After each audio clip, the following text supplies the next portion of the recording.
reverse, nakikita ko rito, no? Hindi mo mapigilan, no? So, with the 7 of Swords here, no?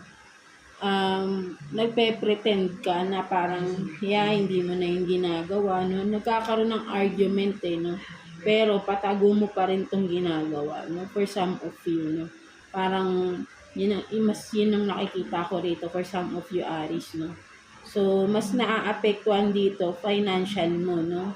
For some of you, no? May nagkaroon ng pagtatalo rito, kung hindi ko alam kung kanino kayo nagkaroon ng pagtatalo, no? Kasi parang siguro for some of you nalaman tong mga sneaky moves ninyo. Ano ba ito? Parang patago kayong may ginagawa, no? Mga Aries natin. So, ayun yung nakikita ko dito, no?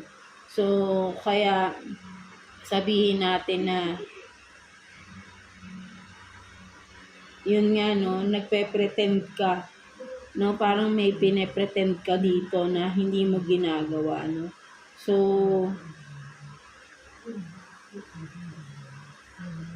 or kung sino man to, someone around you, no? Take it as resonate, no? Sa inyo mga Aries, no? So, yun nga, no? Merong gumagawa ng hindi maganda patago. That's why parang tapos naapektuhan din yung financial ninyo from that, no? Kung ano man itong ginagawa nyo patago, no? With the devil dito, kasi yun addiction yun, no? For some of you, no? Hindi mo mapigilan na gawin, no? Kaya siguro with the beauty and the server and the queen in reverse dito, nakikita ko, may involved na person na parang sabihin natin na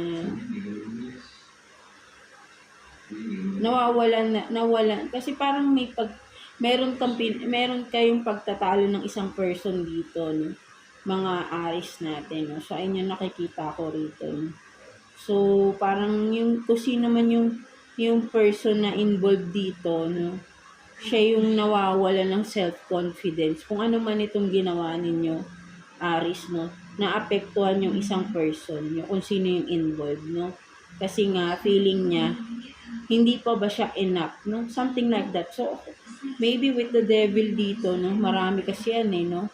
With addiction, no? For some of you, addiction ba kayo hindi nyo maalis, no? Or sabi natin, nag-cheat ba kayo sa person ninyo, no? Ang laki ng effect nun sa person ninyo, no? Ngayon, parang with the server in reverse din, na mas nakikita ko rin dito.